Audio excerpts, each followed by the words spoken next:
Today I'll be flying with my family to Istanbul on British Airways business class. This is a short haul flight, but nonetheless we get to experience the business lounge, enjoy the food on board and say hi to the flight crew in the flight deck. So come join us on this fun family adventure. So today's journey starts en route to Heathrow Airport on a lovely sunny day with an excited family in tow looking forward to our flight ahead. Hello and welcome to Heathrow Airport Terminal 5. Today I'll be flying all the way to Istanbul on British Airways business class. Let's go and get checked in. I kind of knew what to expect, but for my two kids, as this was their first business class outing, they were super excited, especially as they could eat whatever they wanted in the lounge. Terminal 5 was quite empty, which always makes for a smooth check-in process, and the business class check-in was very efficient.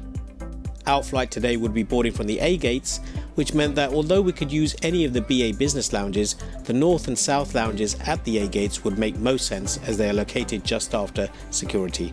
There is a business lounge at the B gates which tends to be less busy, but it's a bit of a faff returning to the A gates after that, so we decided to head for the south lounge. The entrance for the lounge is spacious with aircraft models in glass display cabinets. A trip down memory lane for me to see the Lockheed TriStar. In my opinion, this and the 747 were the best looking aircraft ever made.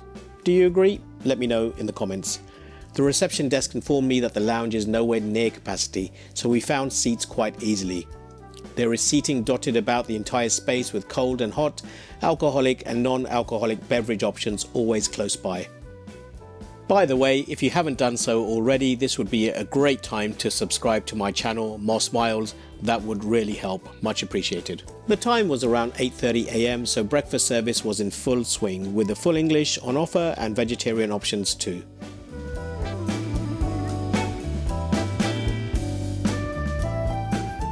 Further along was an extensive selection of fruits with yogurt, cheese and meats. I can see how this can get quite busy, so good to see that they've got two serving stations for the hot food and the fruits. And to the back, toasts, spreads and cereals. And for the caffeine fix, a good variety of coffee and tea options with sweet treats also available. I tucked into a cooked breakfast and the kids opted for Cocoa Pops. No surprise there. Beyond the food section, there is a bar in the centre with some bubbly alcoholic drinks and fridges full of soft drinks with juices and some harder drinks at the top there. The sun was shining brightly through the huge glass windows with some fantastic apron views, albeit of mostly the Airbus A320. The big boys are usually parked at the B and C gates. A quick visit to the loo, and although clean, I'm not a fan of this. In my opinion, it looks more like a hospital toilet rather than a business class lounge toilet. Okay, time to head to the gate and board. So here goes, ready to board British Airways business class to Istanbul.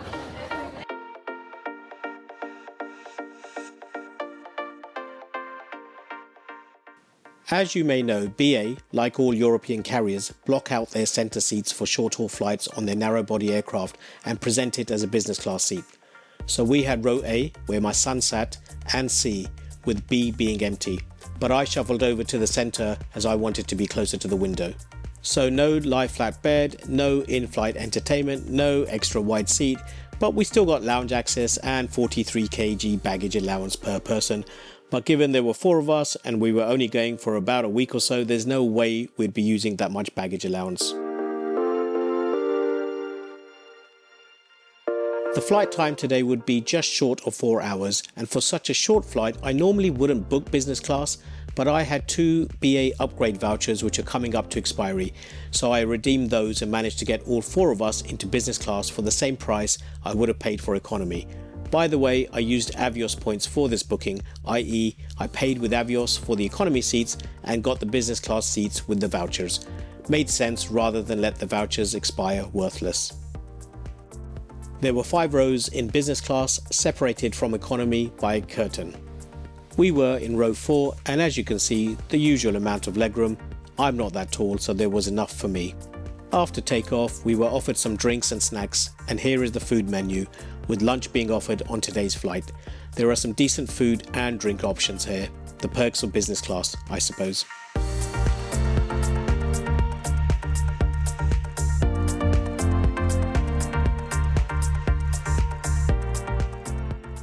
I spoke too soon. By the time they got round to me, both the mains had run out and the only option was the meat salad, which actually, despite its appearance, was rather delicious. My son had the pasta, which was around 7 out of 10, I'd say. A small salad, cheese, crackers and a dessert completed the tray, and overall a decent tasty meal. Our return flight would be in economy, and there you have to purchase food and drinks at an inflated price. So a pretty laid back flight in business class, probably a bit much like economy class, but the food was good, the service is good, the flight attendants are attentive and friendly, so no complaints really, but rather boring. Wish I had a screen, but there you go. A short while later, we were almost on our final approach into the wonderful city of Istanbul, home to just over 15.5 million. We had visited here once before prior to having kids and absolutely loved it. The Turkish hospitality is second to none, and it's a great city for the family to enjoy.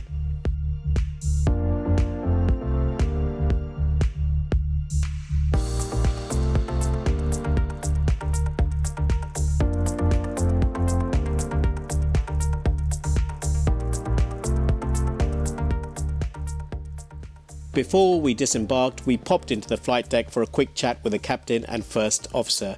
And what a huge treat for the kids. There you go. Oh, brilliant. That's so kind. If you jump in, he can squeeze out the actual flight deck. Right. Okay, Wow. You've both got buttons. Actually, in the I'll middle, jump out. So Yeah, you know, I'll put it in front of you. You got some buttons down here, so you can move your seat. We'll move you up as well, so you can. Amazing. How cool is this? There's a Turkish 777 over there as well. Was that you? Who was doing the landing? Was that yourself? Yeah, that was mine. Really smooth. Really lovely touchdown.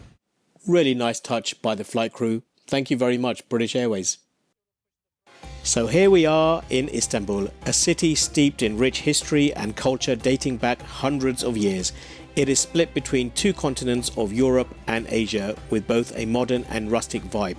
Quite unique. Cobbled lanes, bustling Turkish markets, ancient buildings and pockets of hidden surprises around every corner. There is literally something for everyone. Breathtaking architecture, stunning river cruises, amazing food and welcoming locals. Has to be one of the best cities in the world, in my opinion. We spent a week here, which is more than enough time to get a good flavour of the city, but unfortunately it was time to say goodbye, ready for the return home and on the way back to Istanbul Airport for our return flight to London. Good morning, welcome to Istanbul Airport, really early, 7:30 in the morning or something crazy like that. It's still dark outside, but ready to catch a flight back to Heathrow Airport. Istanbul is served by two airports. This one, code IST, is the newer and larger of the two and became operational in 2019. It is the second busiest airport in Europe, with Heathrow in first place. It's absolutely huge. As you enter, security screening is done straight away and only passengers are permitted to enter the terminal. Therefore, given the vast amount of space, it doesn't feel too crowded. If you have a four-legged friend with you, then they will have their own separate check-in area. How cute. This is a good idea. They have weighing scales so you can check the weight of your baggage and whether you need to offload all those Turkish delights that you've bought as gifts by eating them prior to check-in. If you've inadvertently packed something that you shouldn't have, this is probably where you should hand it over. Quick look at the time and decided to head to the check-in desk. To be advised that we were the last remaining passengers to check in and that they were closing the check-in desk in about 15 minutes. Yikes. If you do have time, unlike us, there are kid zones that they can enjoy. Passport control queues are always out of your control, but it moved along fairly quickly. Through security one more time and you enter the expanse of the duty-free area. As like most large modern airports, this is gigantic. No time for retail therapy though, so headed straight to the gates. Our flight had a 7:30 AM departure time. As we queued in the jetty, we had some nice views of the Turkish Airlines A330. Almost there, this time to the back of the aircraft, and just take a look at that seat, thin as a wafer biscuit. Once we do get airborne for Heathrow, flight time of just 3 hours and 30 minutes. In the meantime, if you have any questions, please don't hesitate to ask a member of the team. The taxi and takeoff was quick, and before you knew it, we were above the clouds in the sunshine.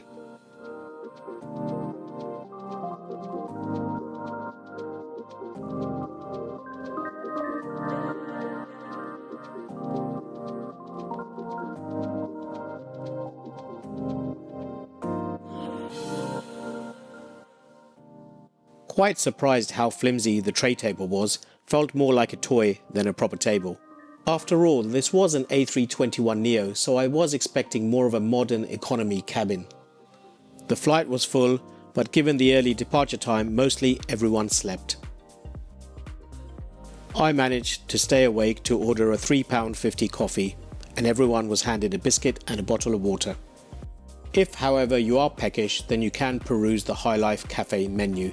I've never really seen many people ordering much food from this, but as you can see, the markup in price is quite significant, so I'm sure BA are making money on this. BA do offer free Wi-Fi in economy, but it's rather slow, so I didn't bother.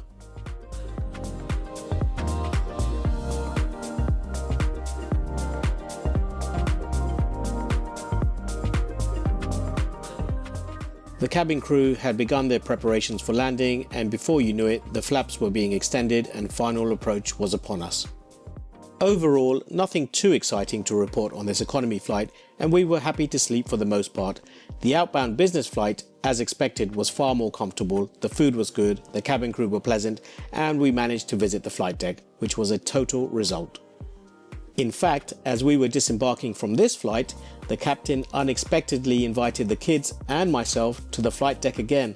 An excellent ending to the flight. So the question is, should you fly British Airways business class short haul? If you want to save the pennies, then probably not worth it. But if that's not too much of a concern for you, then yes, why not? I had the upgrade vouchers to use, so it made sense to redeem them rather than let them expire.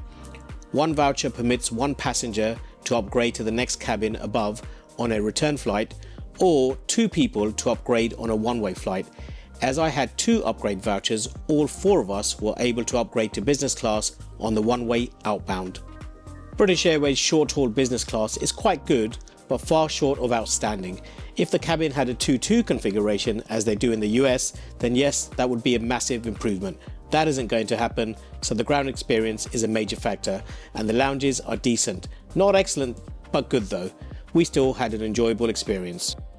As always, please feel free to leave any comments down below in the comments section, and if you found this video enjoyable or useful, then hit the like and subscribe button. That would be much appreciated.